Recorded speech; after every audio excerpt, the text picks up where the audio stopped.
Olá pessoal, aqui professor Leonardo Leal. Hoje eu vim falar com vocês sobre recall. Você sabe o que é recall? Recall vem dessa expressão norte-americana, em inglês, e significa justamente essa rechamada. É quando o fornecedor chama o consumidor novamente para reparar um problema, uma falha, um vício que foi constatado em relação ao produto que ele colocou no mercado ou um serviço que ele colocou no mercado. Ou seja, serve tanto para produto quanto para serviço. Um dos mercados em que a gente mais tem a prática do recall é o mercado automobilístico, no venda de veículos, até porque veículos são bens de relativa complexidade, tem várias peças, vários componentes e que tem uma boa durabilidade. E aí com a produção em massa é muito comum que problemas aconteçam, pequenos vícios aconteçam e ao longo da operação, da utilização dos produtos pelos consumidores, esses problemas vêm sendo relatados ou então o próprio fabricante vai descobrindo e vai tomando as medidas aí para minimizar os problemas e eventualmente até impedir que danos mais consistentes venham a acontecer. E isso está muito relacionado ao espírito do recall. É justamente o espírito de proteger o consumidor, de agir preventivamente para evitar que aquela situação cause um dano efetivo à figura do consumidor. É interessante observar que no Brasil o recall ele não tem previsão expressa no Código de Proteção e Defesa do Consumidor.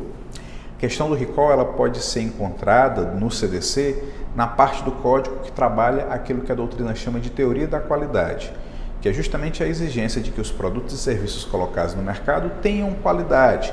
Qualidade no sentido de serem adequados ao fim que se destinam, ou seja, funcionem dentro da sua perfeita condição, e qualidade também no sentido da segurança, ou seja, que não exponha o consumidor indevidamente a nenhuma circunstância de risco. Ocorre que, quando o fornecedor descobre posteriormente à inclusão do produto no mercado ou posteriormente à prestação do serviço, a existência daquele risco elevado, aquele risco que extrapola o que é tido como tolerável, que o próprio Código estabelece no artigo 8º como tolerável, risco que é tido como normal e previsível, ou seja, apresenta um alto grau de risco, um risco que até então era desconhecido, portanto o consumidor não foi informado a respeito dele. O artigo 10 do CDC, ele exige que o fornecedor imediatamente comunique esse fato aos consumidores, ostensivamente, e comunique às autoridades competentes. Mas o artigo 10, ele não determina que o fornecedor pratique o recall.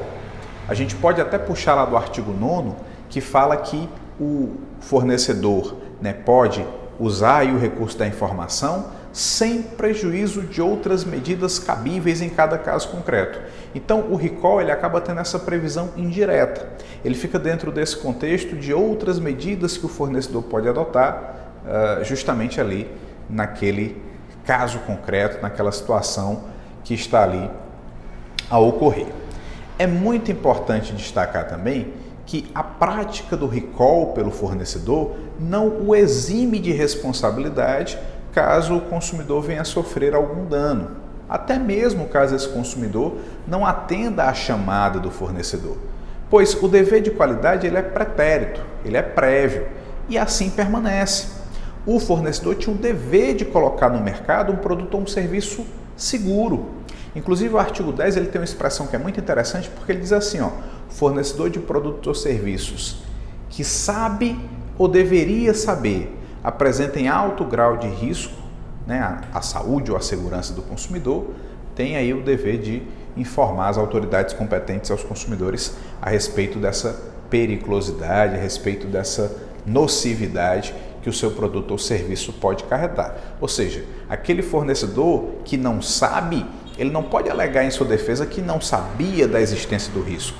Se ele não sabia, ele tinha justamente a obrigação de saber. E aí é sempre bom também lembrar que o CDC trabalha com a lógica da responsabilidade civil objetiva, normatizado lá entre os artigos 12 e 28 do Código de Proteção e Defesa do Consumidor, o regime de responsabilidade por vício do produto ou do serviço, o regime de responsabilidade por aquilo que parte da doutrina chama de fato do produto ou do serviço, quando o consumidor efetivamente sofre um dano. O fato de o fornecedor praticar o recall é bom não porque vai eximi-lo de indenizar consumidores ou de resolver problema de consumidores, mas é bom porque primeiro mostra transparência, ética, boa vontade, e isso sim pode contar na hora da fixação do valor a título de danos.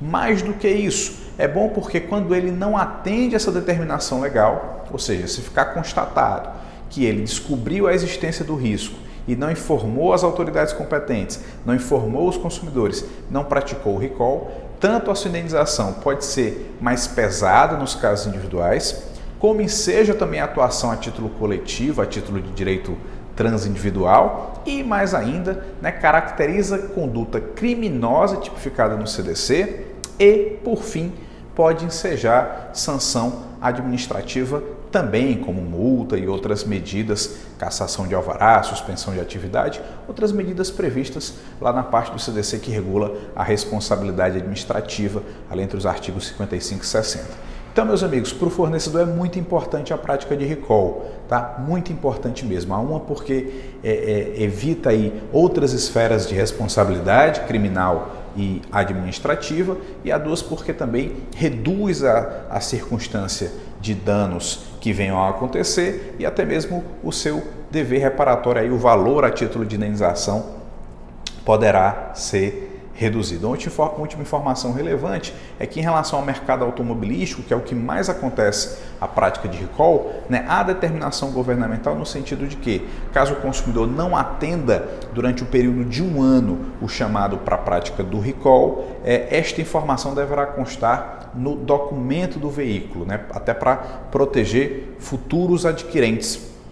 Porque muitas vezes o carro é adquirido 0 km por uma pessoa e depois é repassado para outro consumidor, e aí você tem o controle dessa informação, o repasse dessa informação permanece. Esse era o vídeo de hoje, pessoal. Muito obrigado, um grande abraço e até a próxima.